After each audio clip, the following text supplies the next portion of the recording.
Hey guys, welcome back to another episode of the Self Confidence Project. I'm your host, Kimberly. I'm a men's dating and relationship coach. And today we are talking about why sex will stop in your relationship and how you can get it back without begging, pressuring, or pretending. Now, here's the truth. You love your partner. You're still attracted to your partner, but maybe lately the intimacy has faded. Maybe the sexual intimacy is less frequent. Maybe it is completely gone. And you are left wondering, why did this happen? How did this happen? How do we get here? Now, in this video, I'm going to break down why sex will really stop in long term relationships. And more importantly, I'm going to share with you how to get the spark back without begging, without pretending, without pressuring your partner. Now, before I dive in, if you are new to this channel, welcome aboard. We talk all things life, dating, and relationship. My name is Kimberly. I'm a dating and relationship coach for men. For many years now, I've been supporting men on a one-on-one basis to have, let's just cut it to the chase, to have fun in dating, to attract great partnerships, and go on to have loving relationships. Now, everybody's journey is slightly differently, but that is ultimately what I am here to do. I support good-hearted men to find deeply loving relationships and honestly just make the world a better place and better relationships and maybe even lower the divorce rate. But we're talking today about why sex really stops in a relationship. And of course, this is not a one size fits all video. There are going to be nuance and different reasons why this might be happening in your relationship. But one of the very first reasons, guys, is that the polarity is gone. Now, if you don't understand what polarity is, I have some other videos where I talk about this. But polarity is very much the sexual attraction that is thriving in a relationship because there's a masculine feminine dynamic. There's a masculine feminine polarity, right? Like the opposite of having polarity is two people that are really passive in a relationship. And the opposite of polarity would be two people that are trying to lead and fighting each other for the leadership role in the relationship. Not a lot of sexual attraction in those two dynamics. So what happens is over time, a lot of partners become very equal in energy. They're both thinking about their to-do list. They're both in the same kind of mindset. They're both in decision fatigue in their relationships. They're both in this emotional sameness all the time. And you become partners in logistics, not lovers. So this is one of the reasons why sex will go away in a relationship, because you're kind of too same with your partner. Now, another reason why sex is going to fade in your relationship is because resentment has been building. Now, this doesn't mean that this resentment is known. Sometimes it can be unspoken, but if there's unresolved emotional tension in your relationship, you had a big ass argument that you just never really repaired from, or a big incident that you just never really dealt with, and you both swept it under the rug thinking it was going to go away, and it started eating away at both of you. Well, this is unresolved emotional tension, and it wedges two people apart. So it creates this emotional distance. Now, maybe one or both of you is feeling really unseen in the relationship. Maybe you're feeling super unappreciated, and she's feeling really emotionally disconnected. And that kills desires. Like weed killer for your relationships, right? Or resentment, as you know, can be very silent and very cumulative. It's like death by 1,000 cuts, right? So this can be another reason why there isn't really a lot of sex and desire in your relationship, because you kind of secretly are annoyed with one another and you haven't dealt with some stuff that really bothered you. Now, the third reason why sex is just going to poof, disappear like Houdini in your relationship is because if a woman does not feel emotionally safe or seen, right?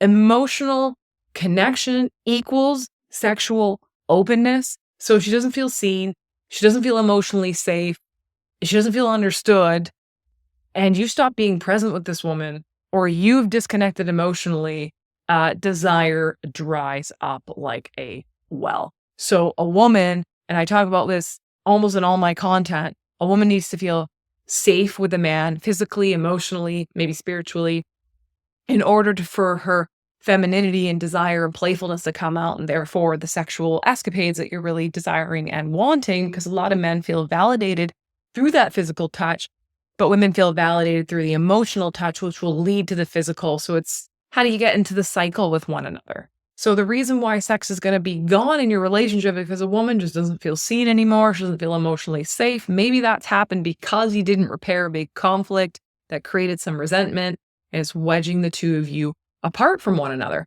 Now, of course, life stress also overpowers libido in both men and women. Kids, nasty little kids, right? Or just the stress of having kids. Usually the lowest level of satisfaction in a relationship is after the first child is born.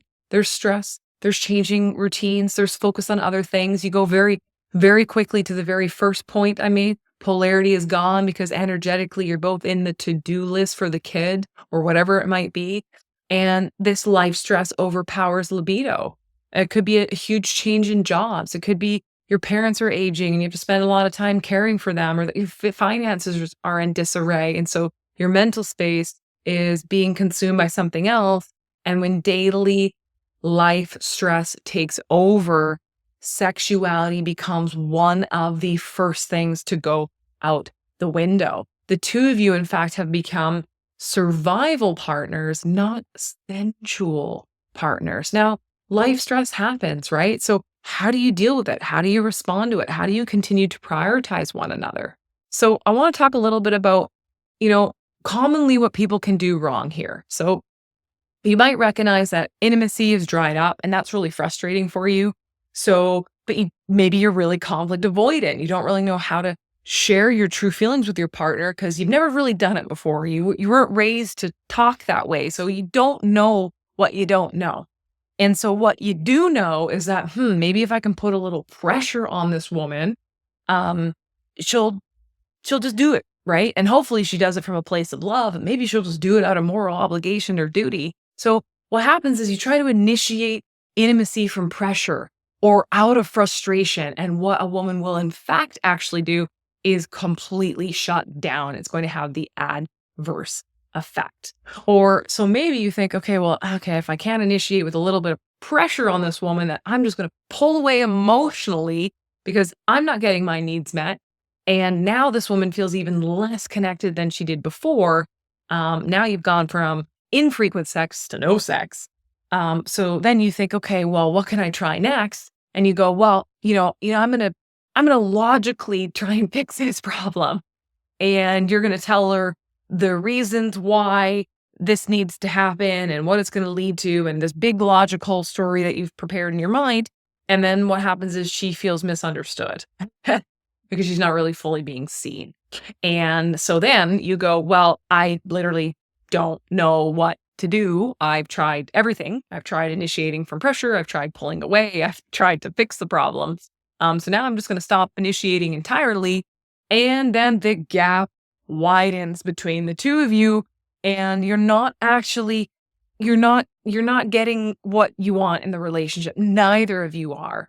So if you push too hard or you give up completely, neither approach gets you back into that beautiful polarity and that nice dynamic that you probably had a little more effortlessly in the beginning of the relationship. And this is common, guys. You're not alone with this.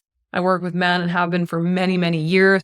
There are patterns in relationships, and that's what leads a lot of relationships to burnout, stress, disconnection, divorce, infidelity, you name it. Lots of things start to happen. Men start to source their needs elsewhere, whether it's porn or different addictions or outside the relationship.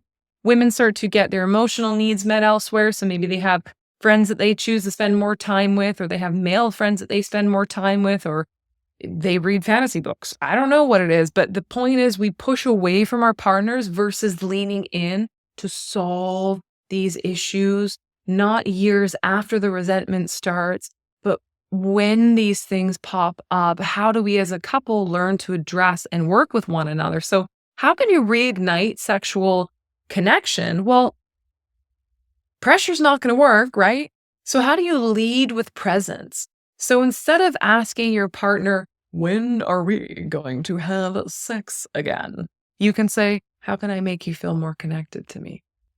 because it's the connection that is needed as the precursor to physical and sexual intimacy, not when are we going to have sex again? Because that creates pressure. Well, I don't know. I'm too busy for you, is what you're going to hear, right? So, how can you become attuned to how your part, and this works for women to men too. Okay. This is not a YouTube channel on why men need to just be better and women can just be the way that they are. Both sexes need to become more attuned to the needs of the opposite sex, and women have a lot of work to do to meet the needs of men in modern day dating and modern relationships. But for you guys, you can become more attuned to how a woman is feeling before you're focusing on what you're not getting. Because oftentimes the problem isn't just we're not having sex. The problem is what is causing us to feel disconnected from one another. So if you look at the issue underlying the issue, right? I call this like the dishwasher issue. When a woman's like, oh, you didn't help me unload the dishwasher. Is it really about the dishwasher? Not really. It's about the unmet needs she's feeling maybe for support in the household. So there's an issue underlying the issue. And sometimes the way couples communicate is not so black and white. So sometimes we need to sift through the dirt, the dust to actually get to what the real underlying issue is. So how can you become attuned to how she's feeling before you focus on what you're not getting? Now, how can you rebuild emotional safety in a relationship, right? And if you guys are listening to this video thinking, wow, this sounds like a lot of work, that's relationships for you, right? They take a lot of work and they take a lot of effort, but they're also so worth it because when you put this work and effort in, you have wonderful periods of great connection and free flowing polarity. And honestly, you'll be the envy of all of your neighbors. So when you can hold space for a woman, your partner, without rushing to fix things, then that validates her emotions. Even if you don't agree with her emotions, even if she's burnt out or stressed or frustrated because of something and you can see how she could not feel that way, it's not your job to fix her emotions. It's just your job as her husband, her partner, to validate that that is her experience, even if you don't agree. I can see how you would feel that way. That sounds really tough and really frustrating. And yes, in the back of your mind, you can be like, I don't agree with that. I'm not asking you to be overly agreeable, quite the opposite. But emotional safety and composure, super helpful, right? So if you create this appreciation for who your partner is and what they're feeling, that creates more safety, that leads to more openness, and more openness will lead to the intimacy that ultimately you want to have. But this comes from a genuine place. Now, how can you reclaim this polarity? Because this is so important. Take the lead again in your relationship. Plan something really exciting for her. Initiate something different in that relationship without expectation from her.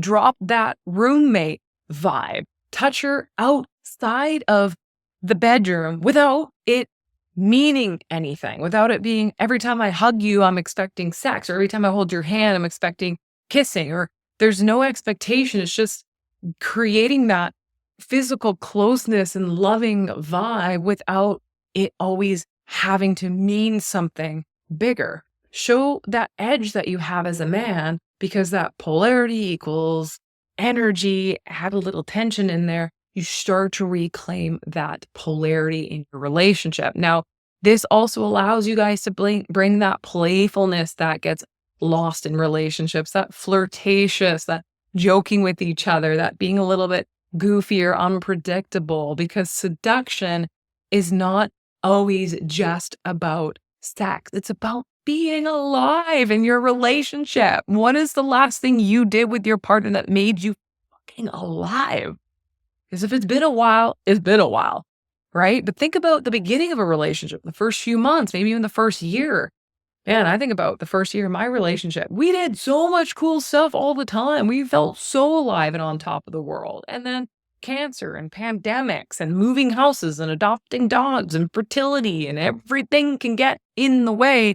How do you bring that playfulness, fun, and polarity back to your relationship? Now, what's also really important is how can you two talk about sex without all of the shame? This is tough because many couples will stop talking about sex altogether because it's awkward and it's tough. And I wasn't raised to talk about sex and it's crude and I grew up in a house maybe that was religious and there's so much shame and guilt about talking about sex and pleasure, and it seems super taboo still. So let's just not talk about it and hope it goes well. And then it doesn't go well. And now I'm burnt out and resentful. We'll talk about it, because couples that talk about sex have more sex and they have better sex. And that's a quote from the Gottman Institute. So you can say to your partner, I miss feeling really close to you. What would help us feel more connected again? She'll tell you what she needs to feel connected, and vice freaking versa. What do you need to feel more connected, right? So it goes both ways, because sex doesn't just stop in a relationship because you don't feel attracted to your partner, right? You can be really attracted to them, but it stops when disconnection seeps in and resentment is ever present and routine takes over your life. But the good news is you can lead this repair, not by demanding or forcing sex, but by becoming the kind of partner who reignites desire, polarity, and that emotional connection. So ask yourself, what did we or I do in the beginning of the relationship? And do some more of that to rebuild your sexual connection. Guys, I hope this video was helpful. Drop your comments below. How have you experienced this? What are the ebbs and flows that you've gone through, and what has got you back and connected to your partner again after a period that was maybe a little stressful, or where the sexual polarity just fizzled out like a birthday candle? I'd love to hear your thoughts and comments, guys, and look forward to another video next week. Ciao.